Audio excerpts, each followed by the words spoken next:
श्रीशैले दयापात्रं दीपत्यादिगुणार्णवं यदेन्द्रप्रवणं वन्दे अजामाधरं मुनिं लक्ष्मीनाथसमारम्भां नाथयामुनमद्भयाम् अस्मदाचार्यपर्यन्तां वन्दे गुरुपरम्परां भक्तामृतं विश्वजानूनमोदनं सर्वार्थं श्रीचडगोपवाग्भयं सहस्रसागोपनिषत्समागमं नमाम्यहं திராவிடவேதசாகரம்.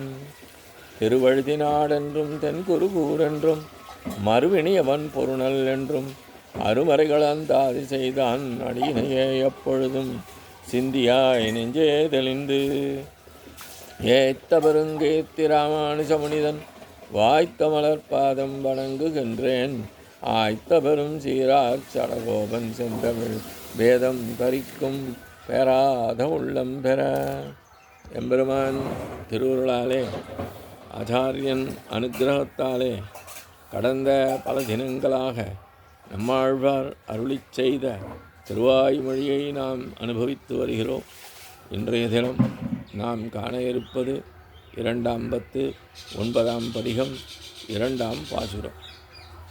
ஈதே யான் உன்னை கொல்வதஞ்ஞான்றும் என் மைதோய்ச் சோதி மணிவண்ணவெந்தாய் எய்தான் என்கழல் யானைத ஞான கைதா காலக்கழிவு செய்யலே.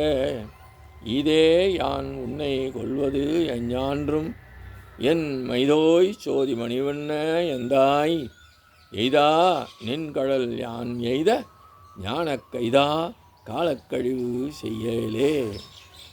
எனக்கு இத்தகைய ருசி காரணமாக உண்டான அனுபவத்திற்கு ஏற்றபடி கருமை நிறைந்த ஒளியையுடைய மாணிக்கம் போன்ற வடிவழகு கொண்ட சுவாமியே, உன்னிடம் நான் எப்பொழுதும் விண்ணப்பித்து கொள்ளும் பலன் இதுவேயாம். எதுவென்றால், பெறுவதற்கு மிகவும் அரிதாக உள்ள உனது திருவடிகளை நான் அடைவதற்கு இதற்கு காலதாமதம் செய்ய வேண்டாம் என்றார். முதல் பாசுரத்தில் சரீரம் மூலம் கிட்டவல்ல பேற்றை விரும்பினார். இந்த பாசுரத்தில் மனம் மூலம் கிட்டவல்ல பேற்றை விரும்புகிறார். கடந்த பாசுரத்தில் அம்மா வடியேன் வேண்டுவது இதே என்று உறுதிபட உரைத்தவர் மீண்டும் இங்கு இதே யான் உன்னை கொள்வது என்று கூற வேண்டுமோ? ஒரு பொருளை விரும்பிய ஒருவரிடம் மீண்டும் மீண்டும் அந்த பொருளை வேண்டுமா என்றால் அவன் மனம் தடுமாறிவிட வாய்ப்புள்ளதே. அதாவது அந்த பொருள் வேண்டாம் என்று கூறி மற்றொரு பொருளை விரும்ப வாய்ப்புண்டு. இங்கு ஆழ்வார் தான் விரும்பும் பொருளான சர்வேஸ்வரனாகிய தன்னை குறித்து நிலையாக உள்ளாரா என்று அறிய விரும்பியான் சர்வேஸ்வரன். அப்படி விரும்பிய சர்வேஸ்வரன் ஆழ்வாரிடம் இதனைத் தவிர வேறு ஏதேனும் வேண்டுமோ என்றான். இதற்கு ஆழ்வார் இதே வேறு எதுவும் வேண்டாம், இது மட்டுமே வேண்டும் என்றார். இதனை கேட்ட சர்வேஸ்வரன், நீவிர் இந்த விருப்பத்தில் மட்டுமே நிலையாக இருப்பீர், வேறு எதற்கும் மாறமாட்டீர் என்பதற்கு உரிய சான்று நாம் அறியும்படி உம்மிடம் ஏதும் உள்ளதோ என்றான். இதற்கு ஆழ்வார், யான் உனக்கு அடிமை, நீ எனக்கு எஜமானன் என்று நம் இருவருக்கும் இடையே உள்ள உறவு முறையே இதற்கு சான்றாகும் என்றார். சுவாமியாக உள்ள உன்னிடம் உனது அடிமையான நான் வேண்டுவது இது மட்டுமே ஆகும் என்றார். இதனை கேட்ட சர்வேஸ்வரன் ஆழ்வாரிடம், நம்முடைய சுவாமியாக உள்ள தன்மை, உம்முடைய அடிமையாக உள்ள தன்மை ஆகியவை எப்பொழுதும் இருப்பதாம். ஆனால் பல நாட்களாக இதனை இழந்து நின்றது நீவிரல்லவோ. அதனால்தான் உம்முடைய நிலையான தன்மை குறித்து நமக்கு பெருத்த சந்தேகம் ஏற்படுகின்றது என்றானாம் சர்வேஸ்வரன்.